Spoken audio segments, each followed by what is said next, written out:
Assalamualaikum warahmatullahi wabarakatuh. Innal hamdalillah nahmaduhu wa nasta'inuhu wa nastaghfiruh wa na'udzu billahi min syururi anfusina wa sayyiati a'malina may yahdihillah fala mudhillalah wa may yudlil fala hadiyalah. Asyhadu an la ilaha illallah wahdahu la syarikalah wa asyhadu anna Muhammadan abduhu wa rasuluh wa ba'd. Para pemerhati roja, kaum muslimin dan muslimat, rahimani wa rahimakumullah. Alhamdulillah, segala puji hanyalah milik Allah, Rabb semesta alam. Salawat dan salam atas Nabi kita Muhammad sallallahu alaihi wasallam, atas keluarga beliau, sahabat beliau, dan umat beliau sampai hari kemudian.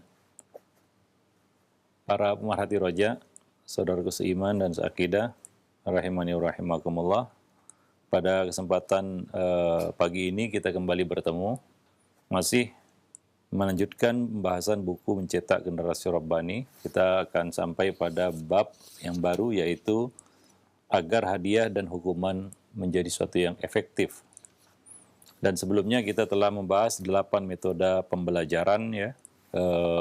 Dapat kita simpulkan bahwa mendidik anak dengan memberikan contoh keteladanan ini akan menghasilkan karakter yang mulia. Pengajaran melalui penuturan kisah maupun bimbingan yang baik bisa meluruskan kekurangan dan kesalahan anak, memberi wacana positif untuk pembelajaran hidup, juga membiasakan anak dengan amal-amal kebaikan. Demikian juga dengan memanfaatkan waktu luang, anak dapat menyalurkan potensi yang ada pada dirinya, potensi tubuh, akal, perasaan untuk sesuatu yang bermanfaat. Kemudian motivasi akan membangkitkan semangat dan persaingan hidup. Nilai kompetitif yang akan didapatnya, yang sehat tentunya, kompetisi yang sehat. Dan itu juga bisa menjadi pemicu, ya, dalam diri si anak untuk mengasah kemampuan dan keterampilan dirinya, untuk menaikkan, ya, kemampuannya. Adapun sanksi atau hukuman itu berfungsi sebagai kontrol terakhir. Seandainya sarana dan metode pembelajaran yang lain itu mentok atau tidak memberikan hasilnya, maka solusi terakhir ataupun kontrol terakhir adalah sanksi ataupun hukuman. Nah, berikut kita akan membahas, ya, lebih lanjut tentang hukuman. Sebelumnya kita sudah jelaskan bahwa dalam pendidikan hukuman itu bukan tujuan, dia hanyalah sarana, wasilah, media agar masalah-masalah yang ada pada anak bisa selesai. Ada dua hal, ya, pendekatan positif dan negatif. Pendekatan positif itu berupa hadiah, pemberian, gift, ya, kepada anak, apresiasi. Dan juga hukuman, ini adalah salah satu sisi, ya, untuk menyelesaikan, ya, masalah-masalah yang ada pada anak. Bagaimana dua hal ini, yaitu hadiah dan hukuman, bisa menjadi suatu yang efektif, ya, dalam pendidikan yang kita berikan kepada anak. Ya, tentunya tujuan pemberian hadiah ataupun hukuman adalah untuk memperbaiki dan mengikis keburukan perilaku anak. Ya, dengan hadiah kita juga bisa memperbaiki anak. Sebagaimana halnya hukuman.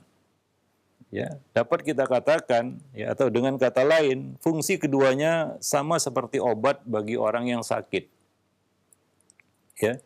Jadi hadiah itu juga bukan untuk pamer atau untuk semata-mata menghambur-hamburkan harta atau untuk sesuatu yang tidak berguna. Itu adalah hadiah yang sama sekali tidak efektif, ya, dan terkesan mubazir atau kontraproduktif bahkan. Jadi hadiah yang kita maksud ini adalah hadiah yang bisa berfungsi sebagai sarana untuk memperbaiki keadaan atau meningkatkan, ya, kemampuan anak. Maka kita harus mengingat bahwa pemberian obat harus tepat dosisnya. Ya, kita katakan tadi bahwa hadiah harus kita tempatkan, dudukkan seperti obat. Maka ada dosisnya, ada takarannya. Demikian juga hadiah, seperti kita singgung tadi, ada orang tua yang jor-joran memberikan hadiah kepada anaknya. Ini juga nggak positif. Ini bahkan bisa menjadi sesuatu yang kontraproduktif. Ya, menjadi sesuatu yang hadiah itu bisa menjadi bencana ataupun musibah ya bagi si anak dan orang tua. Ya, apabila dosisnya tidak tepat. Ya, maka obat itu ya sifatnya harus tepat dosisnya dan waktu pemberiannya. Ya, kalau tepat ya dosisnya dan diminum sesuai dengan aturannya, maka akan menyembuhkan penyakit, ya, yaitu dengan memperhatikan penyakit serta keadaan pasien. Itu pemberian obat, ya. Sebab jika tidak, ya, misalnya tidak sesuai dosisnya, obat itu pun akan menjadi tidak efektif, ya, mungkin tidak menyembuhkan. Bahkan jika kelebihan dosis, obat itu dapat berubah fungsi menjadi racun yang mematikan. Dan ini terjadi pada banyak anak yang digelontorkan hadiah ya kepadanya dari orang tua, sehingga anak itu hadiah-hadiah tersebut ya tidak memberikan hasil yang positif bagi si anak.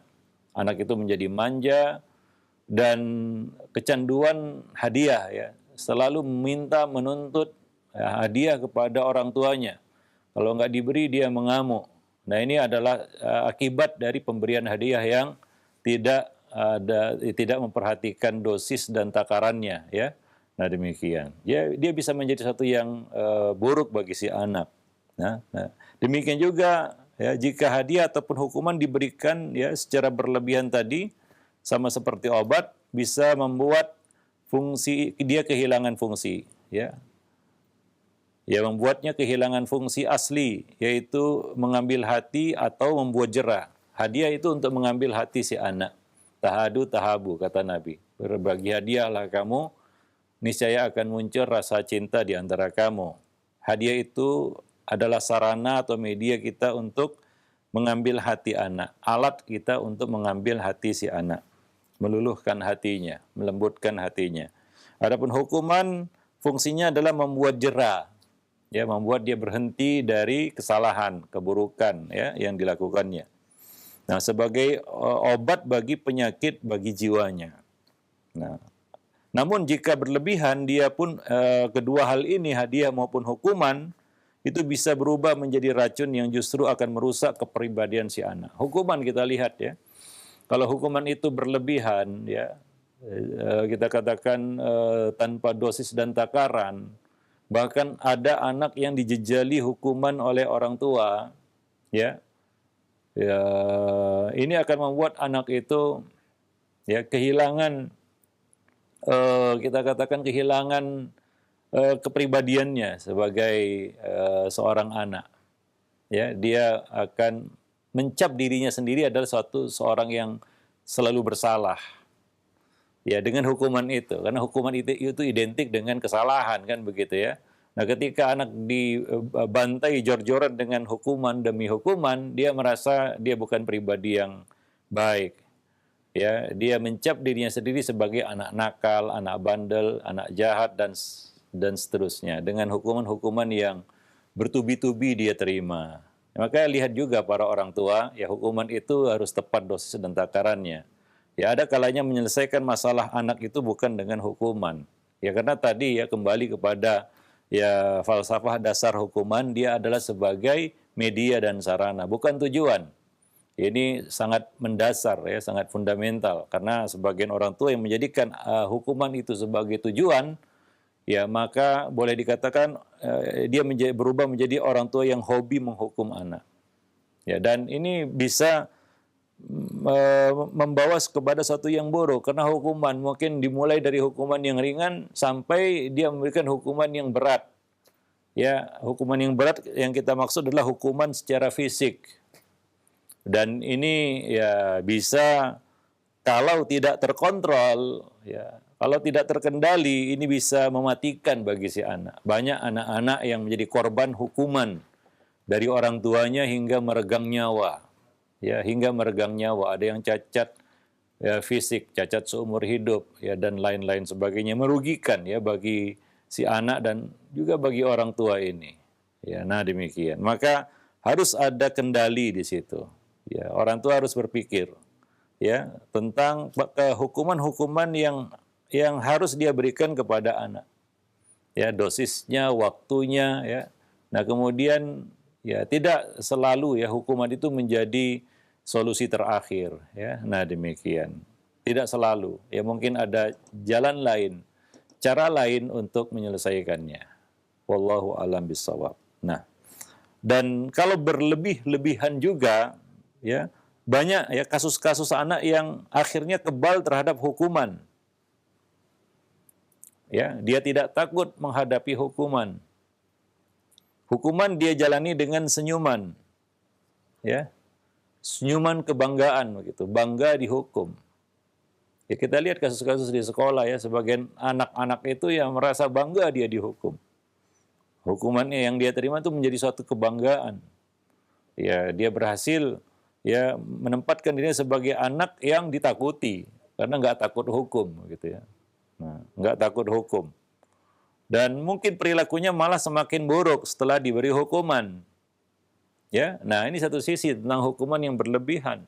Maka hati-hati ya, baik itu di rumah maupun di sekolah, di lembaga-lembaga pendidikan. Ini satu bagian yang berat ya, ya yaitu mendidik tanpa ya memborbardir anak dengan hukuman begitu ya, atau sanksi-sanksi di sekolah kan ya mungkin ya kita tahu sendiri ya bagaimana anak itu ya macam kita katakan dihadapkan kepada ya apa namanya menu hukuman begitu ya, kita katakan menu hukuman ini ya peraturan ini kalau tidak hukumannya ini begitulah seterusnya ya. Nah demikian ya. Nah itu satu sisi, dan sisi yang lain kasus ketergantungan anak terhadap hadiah, sehingga yang jadi tujuannya adalah dapat hadiah itu dari orang tuanya. Sebelum dia dapat hadiah, dia tidak bersedia berbuat kebaikan. Ya, nah hingga akhirnya ada sebagian anak yang ngamuk kalau nggak diberi hadiah, karena sudah terbiasa diberi hadiah. Ya, sudah menjadi rutinitas dia menerima hadiah, dan ini akan menyebabkan anak itu juga akan lemah mentalnya. Ya, kurang memiliki semangat untuk berkompetisi ya karena dia sudah terbiasa menerima itu tanpa ada prestasi yang dia hasilkan, tanpa ada sesuatu yang dia buat. Ya, nah jadi bukan tidak sayang anak ya. Sebagian orang tua memberikan hadiah kepada anaknya dengan alasan sayang anak. Ya, enggak begitu juga ya. Bukan berarti kita harus jor-joran ya menggelontorkan hadiah kepada anak. Nah, ini bisa menjadi racun bagi si anak, ya, tidak menjadi obat ya bagi si anak. Nah, demikian. Ya, dan fenomena-fenomena seperti ini nyata-nyata sering kita jumpai ya di dalam ya kehidupan. Nah, maka disinilah pentingnya peran orang tua, pendidik ya untuk ya bisa memberikan kesetimbangan ya. Kita katakan setimbang antara hadiah dan hukuman. Nah, ini yang perlu kita ketahui. Yang pertama adalah setimbang ya di dalam memberi hadiah dan hukuman. Ya, untuk menghasilkan ya membuahkan hasil yang sesuai harapan. Kesetimbangan ini perlu kita lakukan, yaitu proporsi ukuran yang tepat dan adil. Ya. Jadi adil dalam memberikan hadiah itu bukan kita berikan hadiah kepada semua anak, tidak, tapi adil juga di dalam ya kita memberikannya. Ya. Demikian juga dengan hukuman. Ya, antara hadiah dan hukuman ini harus setimbang. Nah, dan kesetimbangan di sini tidak berarti hadiah dan hukuman harus diberikan dengan porsi yang sama, 50-50, 50-50, tidak. Akan tetapi yaitu yang layak kita jadikan standar dalam hal ini adalah standar yang digunakan oleh Allah dalam memberikan pahala dan dosa bagi hamba-hambanya. Ya, nah ini yang perlu kita perhatikan ya bagi para orang tua dan pendidik ya. Dalam satu hadis yang sahih di sini ini ada cara Allah untuk mendidik manusia juga ya. Ya, membimbing manusia kepada kebaikan dan mencegah mereka dari keburukan-keburukan. Ya, supaya meninggalkan keburukan itu menjadi suatu yang mudah, ya tidak menjadi beban, ya, dan melakukan kebaikan itu menjadi suatu yang diminati, ya, disukai, ya. Nah, demikian. Dalam sebuah hadis sahih Nabi sallallahu alaihi wasallam bersabda, "Innallaha katabal hasanati was sayyi'at, tsumma bayyana dzalika." Sesungguhnya Allah telah menulis, mencatat, ya, setiap kebaikan dan keburukan, kemudian menjelaskan nilainya.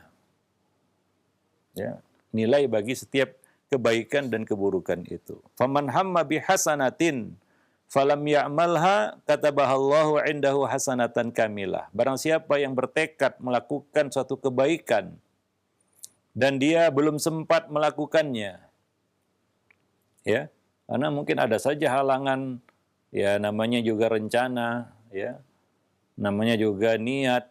Tidak semua rencana dan niat yang kita pasang itu benar-benar terjadi. Ya, kadang-kadang tidak ada kesempatan, ya, ada halangan macam-macam, ya.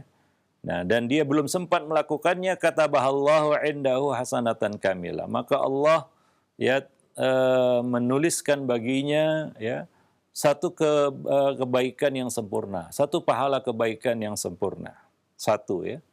Wa in hamma biha fa'amilaha, jika dia bertekad melakukan kebaikan itu dan dia benar-benar melakukannya, yaitu dia wujudkan kebaikan yang menjadi niatnya itu, sesuatu yang sudah dia rencanakan, lalu dia lakukan kebaikan itu, katabahallah asyara hasanatin ila sabi'i mi'ati di'fin ila adha'afin kathirah. Maka Allah akan mencatat baginya 10 pahala.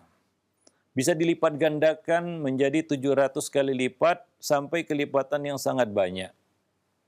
Ini berkaitan dengan kebaikan. Allah mengapresiasinya dengan satu kebaikan dengan niat yang dia miliki, tekad yang dia miliki. Dan 10 kali lipat jika dia benar-benar melakukannya. Wa in hamma bisayyi'atin falam ya'malha katabahallahu indahu hasanatan kamilah. Jika dia berniat melakukan satu keburukan dan dosa, dan dia tidak melakukannya, maka Allah akan menulis baginya satu pahala yang sempurna. Karena menahan diri dari keburukan, ini adalah kebaikan. Maka dalam pendidikan juga ini harus kita jadikan catatan, ya, ketika anak menahan dirinya untuk tidak berbuat salah, ya, dia menjaga dirinya untuk tidak melakukan satu keburukan, apresiasi itu. Kita harus memberikan apresiasi kepadanya ketika dia tidak melakukan kesalahan. Dia tidak melakukan satu keburukan atau pelanggaran. Ya, kadang-kadang orang tua menganggap sudah seperti itulah seharusnya, tidak perlu diapresiasi. Dia harus menjalankan dan tidak melanggar peraturan misalnya. Tapi ketika dia tidak melanggar, dia patuh dan dia menghindari, ya, larangan-larangan, ya, dia tidak begini, tidak begitu, orang tua tidak memberikan apresiasi apa-apa. Dianggap ya sudah sewajarnya, sudah seharusnya, sudah seyogianya dia begitu. Hingga anak, ya, merasa tidak ada lebihnya dia menahan diri dari keburukan. Ya, dia menahan diri dari berbuat kesalahan ataupun berbuat dosa ataupun pelanggaran. Maka di sini Allah Subhanahu wa taala memberikan satu apresiasi kepada orang yang menahan diri dari berbuat keburukan yang sudah dia rencanakan, adalah dapat satu pahala yang sempurna. Wa in hamma biha fa'amilaha, jika dia bertekad melakukan keburukan, ya, kejahatan, lalu dia benar-benar melakukannya, maka Allah Subhanahu wa taala akan tuliskan untuknya satu dosa kejahatan, ya, sayyi'atan wahidah. Satu dosa kejahatan. Nah, demikian. Itu, ya, kita katakan perbandingan antara hadiah dan hukuman. Hadiah itu pahala, hukuman itu berupa dosa ataupun, ya, kita katakan ancaman dosa, ya, catatan dosa. Nah, ini kesetimbangan yang Allah berikan di dalam mendidik, membimbing hamba-hambanya. Dan ini kesetimbangan ini juga kita harus terapkan di dalam, ya, pendidikan, ya, kepada anak-anak kita. Cobalah lihat, ya, Allah menjanjikan pahala bagi manusia meski sekedar berniat untuk melakukan suatu kebaikan. Dan Allah Maha tahu, ya, apakah benar niat itu atau tidak, karena ini urusan hamba dengan Tuhannya. Ya, nggak bisa orang lain ikut campur, niatmu bohong, niatmu nggak benar ya kita nggak tahu ya. Hanya Allah dan yang bersangkutan yang tahu apakah dia benar-benar berniat melakukan kebaikan itu atau tidak. Ya, nah manakala niat itu diwujudkan dalam bentuk amal saleh, maka Allah membalasnya dengan pahala tidak hanya satu, tetapi berlipat ganda, minimal 10, ya minimal 10, ya bisa dilipat gandakan jadi 70, 100, 700, bahkan kelipatan yang hanya Allah yang tahu. Nah demikian. Ini adalah bentuk pemurahnya Allah Subhanahu wa taala, kepemurahan Allah Subhanahu wa taala sesuai dengan namanya Ar-Rahim, ya, yang Maha Pemurah, ya, yang Maha Penyayang. Ya, Allah mengedepankan kasih sayangnya daripada kemarahannya. Maka Allah memberi lebih ya kepada hamba-hamba yang berbuat kebaikan. Nah ini satu ya, hal yang perlu kita terapkan di dalam pendidikan. Ketika anak ya berprestasi, ya berilah apresiasi yang lebih. Ya, ketika dia melakukan apa yang kita inginkan, ya, dia melakukan kebaikan-kebaikan, beri dia apresiasi lebih. Terutama anak-anak ya di usia-usia pertumbuhan perkembangan, yaitu basuta, bawah 10 tahun. Ini penting untuk mengedepankan pendekatan positif, yaitu hadiah daripada hukuman, dan hukuman memang belum boleh diberikan kepada mereka. Artinya nggak ada pilihan bagi orang tua selain melakukan pendekatan positif dengan hadiah. Ya, ini waktu kita mengambil hati si anak. Ya, dan betul-betul ya dia itu suka untuk melakukan kebaikan-kebaikan itu. Karena dia mendapatkan suatu balasan yang baik ya dari kebaikan yang dilakukannya. Hingga dia menyukai dan menyintai kebaikan itu. Wallahu a'lam bissawab. Ya, nah demikian. Ya, jadi kadang-kadang ya orang tua itu begitu pelit ya untuk memberikan apresiasi ketika anak itu berprestasi. Dan kadang-kadang hadiah itu diberikan tanpa prestasi yang dia buat, ya, diberikan begitu saja. Nah ini yang tidak tepat ya pemberiannya. Mungkin tidak tepat pemberiannya. Seperti obat juga, kalau diberikan pada waktu yang tidak tepat, ya mungkin juga kurang ya memberikan hasil. Ya obat itu kurang memberikan hasil. Nah demikian juga dengan hadiah, jika tidak tepat waktu memberikannya, pengaruhnya juga mungkin akan kecil. Ya beda halnya ketika waktu itu tepat untuk memberikan hadiah, hingga dia terutama kepada anak-anak ya di bawah 10 tahun tadi. Hingga dia teringat, wah saya melakukan ini dapat apresiasi seperti ini. Ya diapresiasi seperti ini oleh orang tua, oleh ayah dan bundanya. Nah demikian. Ya, dan itu akan menjadi suatu hal yang dikatakan memorable ya, satu yang akan diingatnya terus itu, momen itu ya. Nah karena itu adalah momen yang spesial. Ya, nah orang tua juga harus tahu ketika anak itu berprestasi. Prestasi ini bukan hanya menang lomba, ada perlombaan dia menang, bukan itu. Prestasi yang kita maksud di sini adalah ya ketika dia berhasil mengerjakan apa-apa yang kita instruksikan. Itu suatu keberhasilan bagi anak. Kita suruh dia sholat, dia melakukan sholat. Ya, itu diapresiasi. Nggak bisa kita katakan, memang ini wajib bagimu untuk mengerjakan sholat. Ya, jangan harap apa-apa. Ya, untuk orang dewasa mungkin ya, tapi anak-anak beda. Ya, puasa misalnya. Ya, ketika anak mampu mengerjakan puasa, beri dia apresiasi. Ya, kasih dia hadiah.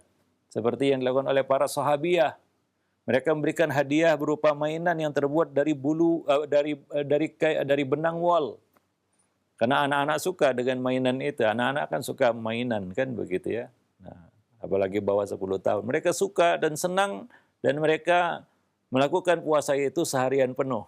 Ya, nah, mereka lupa makanan ya karena asik dengan mainan itu. Jadi pemberian di sini untuk membuat mereka tambah semangat ya, melecut ya semangat mereka untuk melakukan kebaikan-kebaikan. Nah demikian ya. Bukan kita katakan sudah seharusnya kamu puasa.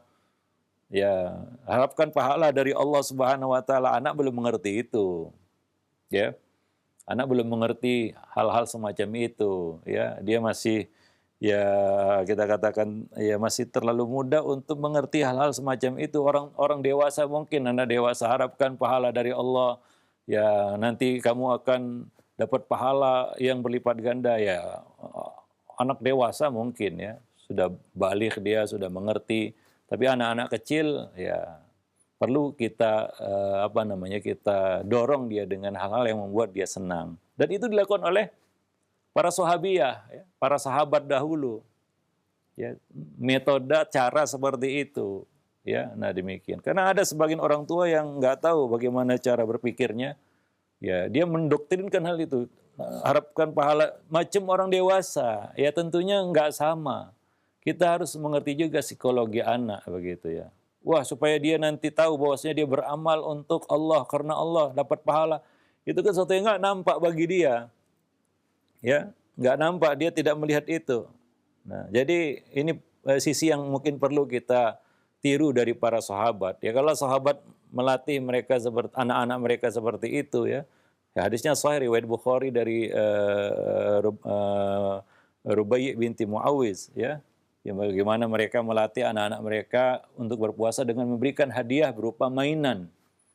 Nah demikian. Begitu anak-anak sahabiyah ya. Itu anak-anak ya anak-anak dengan dunianya. Maka ya sekali lagi orang tua ada yang kadang-kadang nggak mengerti yang dihadapinya makhluk kecil, anak-anak ya, yang pikirannya itu, akalnya itu belum seperti orang dewasa. Karena kita juga diprotes dan dikatakan, ya Ustaz, bukankah lebih baik anak itu dipancing dengan pahala? Kita katakan kepadanya, nak kalau melakukan puasa ini dapat pahala, nanti kamu dapat pahala 10 kali lipat. Iya, itu benar apa yang dikatakan oleh orang tua. Tapi bagi anak-anak itu kan sesuatu yang dia bingung. Dia dapat pahala tapi saya lapar katanya. Dia lapar, ya dia mati-matian mungkin untuk berpuasa menahan diri dari makanan. Ini kan terlalu ya kita katakan ya berat bagi si anak jadinya ya. Nah demikian. Buat mudah. Ya, sesuatu itu kalau bisa dibuat mudah jangan dibuat susah. Apalagi terhadap anak-anak. Bagaimana mudahnya bagi anak-anak gitu. Ini pendekatan yang harus kita lakukan. Jangan kita lihat dari sisi orang dewasa dan kita anggap itu baik. Ya bagi orang dewasa baik mungkin. Ya, nah motivasi seperti itu, tapi tidak bagi anak tentunya ya para pemerhati roja kaum muslimin dan muslimat yang dimuliakan Allah. Wallahu a'lam bishawab. Sekali lagi ya, pengalaman pribadi nggak jadi acuan di sini. Karena banyak orang, wah Ustaz, dia yang itu berhasil. Siapa dia? Apakah dia acuan di dalam pendidikan yang dicontohkan Nabi SAW dan para sahabat? Nah, ini yang harus kita mengerti. Kadang-kadang ya keberhasilan sebagian orang itu tidak berlaku umum. Mungkin dia berhasil memberikan bagi anaknya, tapi kan tidak umum bagi semua anak.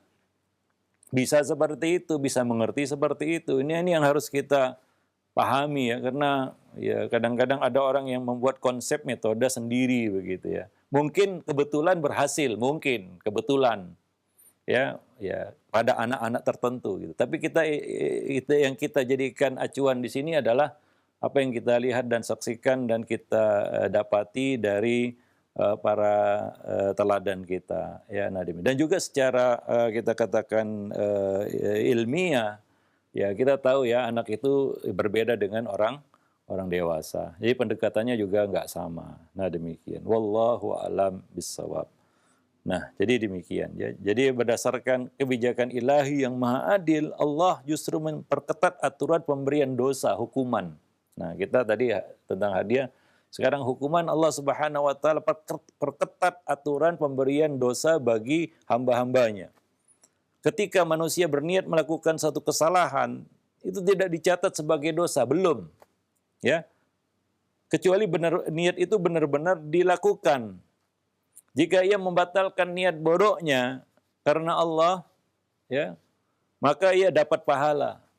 Maka tadi kita katakan ya, menahan diri dari dosa itu kebaikan, dapat pahala dari Allah Subhanahu wa taala. Apalagi dorongannya besar dan kita tidak melakukannya. Ya, kita menahan diri darinya. Itu adalah satu kebaikan. Bahkan ya, ini termasuk salah satu amal yang membuat seseorang itu dapat naungan di sisi Allah.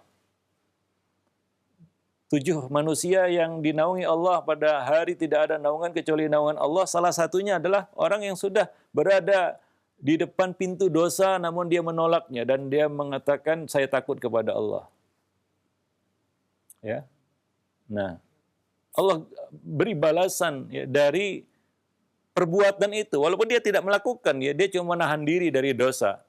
Nah, itu adalah suatu kebaikan yang dicatat sebagai suatu pahala.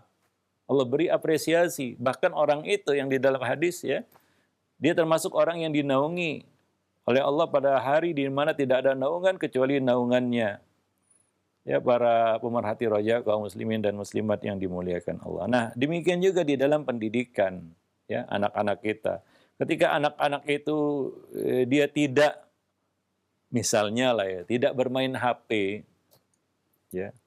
Dia menolak untuk atau dia menyingkirkan HP-nya pada saat tertentu ya, ya yang mana kita misalnya dia ya dengan kerelaannya dia mengikuti aturan misalnya jam 10 pagi jam 10 malam handphone harus dikumpulkan misalnya contohnya ini. Kasih apresiasi karena nggak semua anak bisa meninggalkan itu. Nah, ketika dia meninggalkan sesuatu yang buruk, kasih dia apresiasi. Karena nggak mudah juga meninggalkan sesuatu yang buruk, apalagi dorongan untuk melakukannya itu besar. Itu tidak mudah. Ya, itu adalah satu kebaikan dan prestasi juga, ya. Nah, demikian, ya. Nah, dan ketika dia melakukan kesalahan, maka coba lihat bagaimana Allah memperketat aturan pemberian hukuman bagi manusia, ya. Yaitu dosa berupa dosa ya, catatan dosa. Cuma satu. Artinya enggak Allah tidak menghukum hambanya berlebihan, tidak. Ya, nah demikian. Dan Allah Subhanahu Wa Taala banyak mengampuni, wa ya'fu an katsir, banyak mengampuni kesalahan ya hamba-hambanya. Dan itu juga harus kita lakukan di dalam pendidikan. Artinya apa?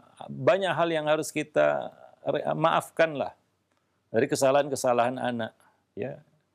Dan sebenarnya itu waktu kita untuk menanamkan sesuatu, memberikan bimbingan dan nasihat. Ketika anak melakukan kesalahan misalnya, itu adalah waktu untuk memberikan bimbingan dan nasihat, bukan hukuman. Ya, apalagi itu adalah kesalahan yang baru pertama dia lakukan. Ya, enggak pantas juga dia langsung dapat hukuman. Ya. Nah, demikian. Ya, jadi ini adalah waktu untuk melakukan metode pembelajaran yang lain sebelum sampai kepada metode yang terakhir yaitu pemberian hukuman. Inilah waktu kita untuk ya membuat dia respect ya kepada nasihat kita ya bahwa dia masih dilindungi ya, masih dimaafkan ya, masih ditolerir ya, masih diberi kesempatan ya. Masih diberi motivasi untuk bangkit dari kesalahan. Nah, seperti itu. Ya. Jadi nggak tepat juga kalau anak baru melakukan satu kesalahan langsung dapat hukuman. Nah, demikian ya. Wallahu a'lam bishawab. Jadi inilah dia kesetimbangan yang Allah lakukan terhadap hamba-hambanya. Ya, sungguh sangat indah kesetimbangan yang Allah ciptakan itu untuk manusia, untuk hamba-hambanya. Allah memberi kemudahan ya dalam pemberian pahala dan mempersempit pemberian dosa, ya catatan dosa. Kesetimbangan seperti inilah yang harus kita teladani untuk menciptakan ya kesetimbangan juga di dalam pemberian hadiah dan hukuman ya terhadap anak. Sebagaimana Allah Subhanahu Wa Taala mengutamakan pemberian pahala, kita pun harus mengutamakan pemberian penghargaan dan hadiah untuk anak. Sementara pemberian dosa yang Allah ya persempit ya. Ini menginspirasi kita untuk meminimalkan pemberian hukuman. Kalau bisa, jangan sampai kepada solusi yang terakhir itu. Ya, langkah terakhir itu. Kalau bisa, kan begitu. Ya. Dan itu yang dilakukan oleh Nabi. Nabi tidak pernah sampai solusi terakhir, baik terhadap istri, apalagi terhadap anak. Nabi tidak pernah memukul anak. Nabi tidak pernah memukul wanita. Nah, demikian. Jadi pemberian hadiah itu didahulukan dan diutamakan. Sementara pemberian hukuman diakhirkan dan diminimalkan, ya. Wallahu alam bisawab. Dan kesetimbangan ini ya harus selalu kita jaga, dan insya Allah hasilnya juga akan positif, ya. Wallahu alam bisawab. Nah, demikian ya para pemerhati roja kaum muslimin dan muslimat yang dimuliakan Allah. Ya, mudah-mudahan bermanfaat bagi kita semua. Berikutnya kita akan bahas poin kedua di dalam bab ini, yaitu tentang hadiah. Ya, hadiah itu tidak selalu materi. Karena kadang-kadang kalau bicara hadiah selalu diidentikan dengan pemberian materi. Tidak. Sebagaimana nikmat dalam surga juga bermacam-macam. Tidak satu nikmat, tidak. Tidak satu pemberian yang Allah berikan kepada hamba-hambanya ya berupa menjadi suatu pahala bagi mereka nanti di surga. Bermacam-macam pemberian.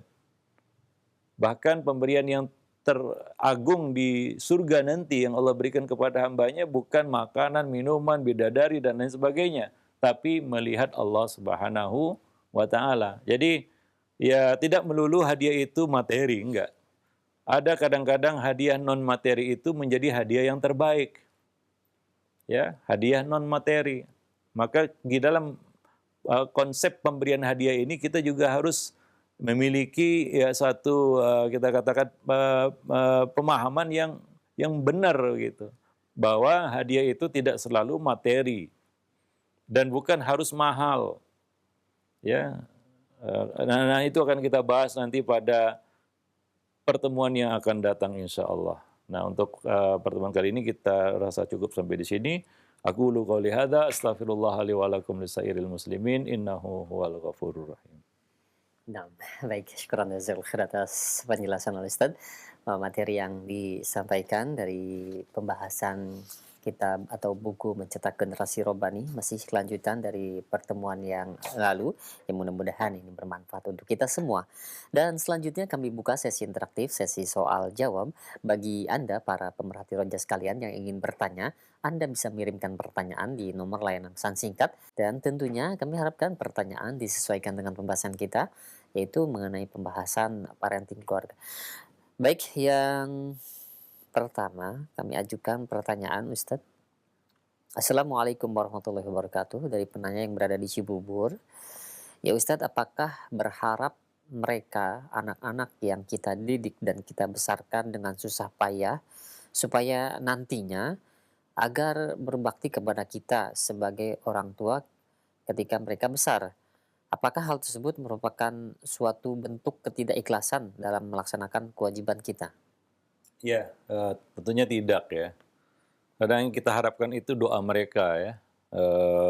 Waladun solihun yad'u lahu. Ini salah satu ya kita kata motivasi yang diberikan Nabi kepada kita agar mendidik anak itu dengan sungguh-sungguh. Salah satu motivasinya adalah apa? Ini merupakan salah satu amal yang tidak terputus, yang berkelanjutan, berkesinambungan. Ya, walaupun kita sudah nggak ada lagi di muka bumi, tapi kita masih berharap dari doa anak-anak kita. Ya, Nabi mengatakan, "Idza mata ibnu Adam inqata'a anhu sa'iru amalihi illa min thalath." Jika mati anak Adam, maka terputuslah seluruh amalnya kecuali dari 3 perkara. Salah satunya adalah waladun solihun yad'u lahu. Anak soleh yang selalu mendoakannya. Anaknya yang soleh yang selalu mendoakannya. Yang mendoakan orang tuanya. Ini yang kita harapkan dari mereka. Jadi itu tidak identik dengan, wah ini berarti nggak ikhlas, tidak. Ya. Bahkan itu salah satu motivasi. Sama seperti Allah memotivasi kita dengan sorga. Kalau kita beramal untuk dapat nikmat sorga, apakah nggak ikhlas? Ya, itu tidak menunjukkan ketidakikhlasan, tidak. Kalau begitu, menjadi satu yang negatif kalau cerita tentang surga. Ya, menjadi satu yang negatif. Nabi mendorong kita dengan nikmat-nikmat surga. Barang siapa melakukan ini dapat pahala ini, dapat nikmat ini dan lain sebagainya. Ya, nah kalaulah hal kita identikkan ya mengharap balasan itu sama dengan tidak ikhlas. Enggak. Justru ya kita mengharapkan kebaikan dari kebaikan yang kita lakukan ya. Wallahu a'lam bishawab. Karena kadang-kadang banyak orang yang salah paham. Ya, salah satu fungsi Allah bercerita banyak dan lebih banyak ya tentang surga di dalam Quran daripada tentang neraka. adalah untuk memberikan motivasi, menaikkan gairah kita, ya keseriusan kita, kesungguhan kita untuk mendapatkan nikmat-nikmat itu. Ada bidadari di sana, ada segala kenikmatan, ada istana, ada macam-macam nikmat yang Allah ceritakan di dalam Al-Quran. Ya, kalaulah itu semua membuat kita tidak ikhlas, ya. Nah, tentunya yang jadi pertanyaan, kenapa itu diceritakan? Lebih bagus nggak usah diceritakan supaya kita betul-betul ikhlas. Kita nggak tahu apa balasannya, apa itu surga. Kita nggak perlu tahu tentang surga kalau konsep seperti itu benar. Karena sebagian orang ada yang mengatakan kalau kita beramal untuk masuk surga berarti nggak ikhlas.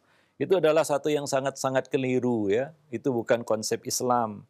Ya, Allah cerita tentang surga di dalam Al-Quran, Nabi cerita tentang surga di dalam hadis-hadis yang sangat banyak, ya tentunya untuk memancing ya kesungguhan kita untuk meraihnya. Ya, nah demikian. Wallahu alam bisawab. Iya, baik, syukran jazakallahu khair atas jawaban Al-Ustaz. Demikian untuk yang bertanya. Dan selanjutnya kami ajukan kembali ada pertanyaan dari Muhammad. Ya, dari Muhammad, Abu Muhammad dari Bogor. Ya Ustaz, saya ingin bertanya bagaimana caranya melatih kesabaran saat mengajarkan hafalan kepada anak umur 8 tahun? Karena setiap saya melatih hafalannya, saya sering marah-marah dan emosi, kadang tidak terkontrol. Mohon nasihatnya Ustaz. Jazakallahu Ya, khair. masalah ini harus kita lihat dari banyak sisi juga, ya. Satu dari sisi kemampuan anak juga, ya. Ada sebagian anak yang kemampuan hafalannya terbatas, ya nggak bisa kita samakan, kita banding-bandingkan dengan anak-anak yang lain. Ya kita harus tahu juga kemampuan anak kita, di mana potensi anak kita. Ya mungkin dia punya potensi kebaikan di sisi yang lain, bukan dari sisi hafalannya mungkin.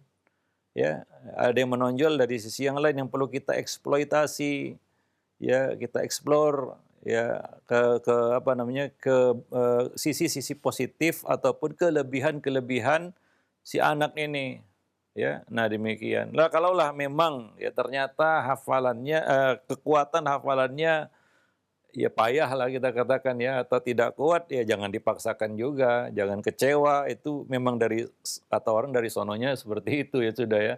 Dan mungkin dia diberi anugerah dari sisi yang lain. Ini harus diketahui oleh para orang tua ini yang pertama itu, ya. Yang kedua, ya sisi yang kedua adalah ya ini faktor eksternal. Ya biasanya ya kalau kita bicara normal ya hafalan itu berkaitan dengan murojaah, ya. Semua hafalan itu kaitannya dengan murojaah. Kecuali kasus khusus ya anak-anak yang memang jenius ya mungkin, ya, sekali lihat, sekali baca, sekali dengar hafal. Enggak semua anak seperti itu. Ya, kenyataannya enggak semua anak ya sekali dengar, sekali lihat, sekali baca hafal, enggak semua, ya. Kebanyakannya ya sebaliknya, dia perlu murojaah. Ya, mengulang-ulang. Hafalan itu ya kuncinya ya diulang-ulang. Ya, Nabi mengatakan ta'ahadul Quran, ulang-ulangi Al-Quran. Ya, fa innahu asyaddu tafallutan minal ibili an iqaliha. Sesungguhnya dia lebih liar daripada onta yang lepas dari ikatannya. Onta kalau lepas dari ikatan hilang dia nggak akan kembali. Ya, dia adalah hewan yang mandiri, beda dengan kambing. Maka Nabi contohkan di situ bukan dengan kambing atau sapi, enggak. Sapi, kambing yang lepas dari ikatan mungkin dia akan balik ke kandangnya. Mungkin dia akan berdiam diri di situ, tidak akan mencari yang lain. Tapi kalau onta lepas dari tuannya, dia akan cari tuan yang baru. Ya, dia akan cari tempat yang baru. Itu unta. Nah, demikian. Nah, ini digambarkan bagaimana orang yang melepas ikatan Qur'annya, dia maka hafalannya akan lari darinya, kira-kira demikian, nggak akan kembali lagi kepadanya. Maka perlu ta'ahud, ya, yaitu mengulang-ulang. Jadi hafalan itu kaitannya dengan murojaah, ya, mengulang-ulanginya. Nah, di sini masalahnya adalah mungkin ada kemalasan, ya. Kalau kita bicara murojaah, itu masalahnya berkaitan dengan rajin tidaknya si anak, ya. Nah, rajin itu lawannya malas. Nah, malas ini mungkin faktor luar lah, ya. ya kondisi lingkungan ya yang membuat dia malas gitu ya. Sehingga nggak ada kesungguhan untuk murojaah hafalannya hingga jadi lemah kan begitu ya. Wajar dia nggak hafal karena dia nggak pernah murojaah. Nah itu faktor yang kedua. Ya jadi coba lihat orang tua bagaimana murojaah hafalannya. Ya, nah demikian. Yang ketiga, ya tentunya untuk mengawal anak itu memang susah. Perlu kesabaran ekstra. Ya, ya ada banyak faktor ya, terutama faktor doa juga. Ya, doakan dia daripada marah-marah yang nggak menyelesaikan apa-apa. Ya, lebih bagus marah itu diganti dengan doa saja ya. Nah, karena ilmu itu dari Allah ya, maka mintalah kepada Allah Subhanahu wa taala. Ya, oleh itu sebab itu ya Al-Imam Bukhari disebutkan ketika memasukkan setiap hadis dalam sahihnya itu beliau sholat 2 rakaat doa kepada Allah Subhanahu wa taala. Nah, demikian. Jadi ya ini ilmu ya, hafalan itu ilmu. Ya perlu bantuan dari Allah Subhanahu wa taala. Daripada orang tua itu marah-marah sama anaknya ya doakan aja. Ya mudah-mudahan dimudahkan ya dia di dalam perjalanannya menuntut ilmu. Wallahu alam bisawab. Dan bicara sabar ya itu adalah suatu yang ya gampang-gampang susah dikatakan ya. Ya seperti ya buku yang sedang kita tulis ya judul yang Anda perlukan hanyalah sabar. Cuma ya itu tadi, sabar itu nggak mudah ya. Nah demikian, apalagi menghadapi anak-anak, apalagi zaman sekarang. Ya kita tahu penghalang anak mau meroja itu handphone kan begitu ya. Nah ketemu dia, keinget dia handphonenya ya sudah, bubarlah murojaah kan begitu. Nah itu yang menghalangi anak ya zaman sekarang dan ini menjadi masalah bagi para orang tua. Bagaimana bisa mengontrol hal itu. Ya belum lagi ya kita katakan, eee, ya anak-anak, ya zaman sekarang ya, kita katakan banyak ya, mmm, peluang-peluang ya untuk ya kita katakan lari dari menuntut ilmu ya, lari dari pelajarannya begitu. Maka orang tua mengawalnya. Ya, supaya tetap di jalurnya ya, jalur menuntut ilmunya begitu. Karena kalau tidak ya akan dia lari ke sana lari kemari kan begitu ya, tidak fokus ya kepada apa namanya, tugasnya untuk menuntut ilmu. Nah demikian, wallahu a'lam bishawab. Ya baik, syukur atas jawaban Al-Ustaz. Demikian untuk Abu Muhammad yang berada di Bogor. Dan selanjutnya kami ajukan kembali pertanyaan di layanan pesan singkat. Ustaz, anak kami saat ini sedang mondok di pesantren, tapi dia merasa tidak suka dan dan terlihat stres, Ustaz. Akhirnya kami kasihan dan kami putuskan untuk memindahkannya ke sekolah full day. Nah, yang ingin saya tanyakan dan minta nasihatnya, benarkah, keputusan saya tersebut dengan melihat, dia yang kelihatan stres, karena juga kasihan ya melihat anak yang tertekan ketika di pesantren. Nah, mohon nasihat Ustaz. Iya mau di pesantren, mau di sekolah full day yang jelas dia, harus diberi kesempatan untuk menuntut ilmu ya, karena banyak ya lembaga-lembaga pendidikan dengan berbagai macam bentuknya. Bahkan ada orang tua yang, menempuh ya apa namanya, kita katakan jalur pendidikan homeschooling kan begitu ya. Nah itu sah-sah saja di mana di sekolah full day yang jelas lembaga pendidikan itu bertanggung jawab itu aja. Mau dia pondok, mau dia full day, mau dia homeschooling atau lain-lain sebagainya, banyak bentuk-bentuk pendidikan hari ini ya. Yang jelas pemangku kebijakan di lembaga pendidikan itu adalah pihak yang bertanggung jawab gitu terhadap pendidikan. Nah, masalah anak betah nggak betah itu masalah habitnya, kebiasaannya ya. Mungkin tidak semua anak ya siap untuk mondok ya, kira-kira demikian ya. Nah, suatu hal yang nggak biasa. Jadi hal ini juga kadang-kadang perlu pemantauan yang rutin dari orang tua. Ketika masukkan anaknya ke pondok, jangan dilepas begitu saja. Coba lihat perkembangannya. Kunjungi, harus ada kunjungan rutin. Ya, dan harus dikunjungi karena yang paling tahu tentang anak itu orang tua biasanya. Kecuali orang tua yang mungkin nggak memperhatikan itu ya. Ya, dia kunjungi, dia pantau ya, dia lihat perkembangannya ya, dan dia juga harus tahu bagaimana kondisi psikologi si anak di situ ya, ada masalah-masalah apa ya. Nah, ini harus dia pantau terus dan berkomunikasi dengan pihak sekolah ataupun pihak ya penyelenggara pendidikan itu.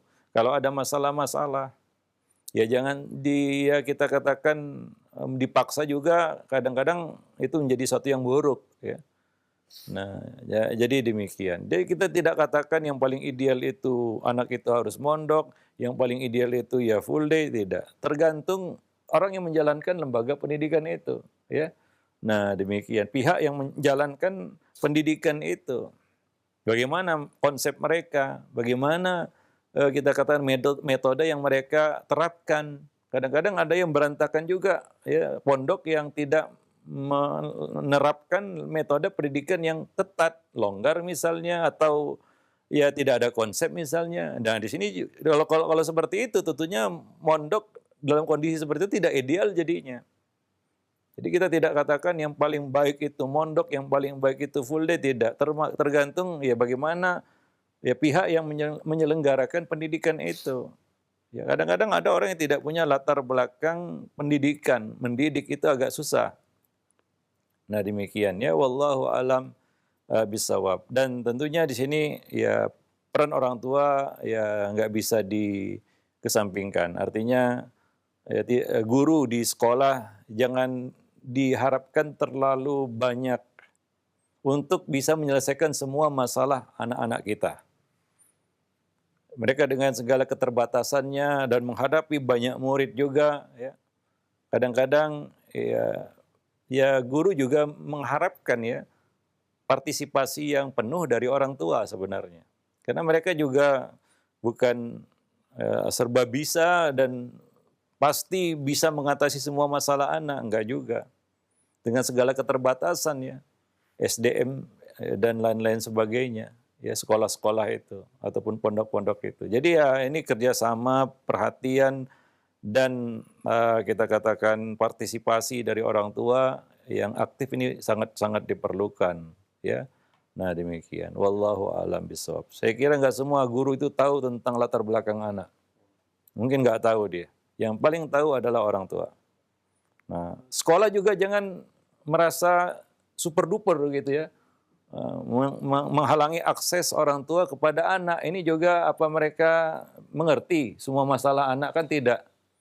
Nah, karena ada juga pondok yang ataupun sekolah yang membatasi akses anak ke orang tua atau orang tua ke anak. Ini juga kurang tepat ya menurut pendapat kita. Wallahu a'lam bishawab. Baik. Mungkin sampai sini dulu pertemuan kita pada kesempatan pagi ini, mudah-mudahan bermanfaat bagi kita semua. Lebih dan kurang saya mohon maaf. Aku qauli hadza, astaghfirullah li wa lakum lisairil muslimin innahu huwal ghafurur rahim.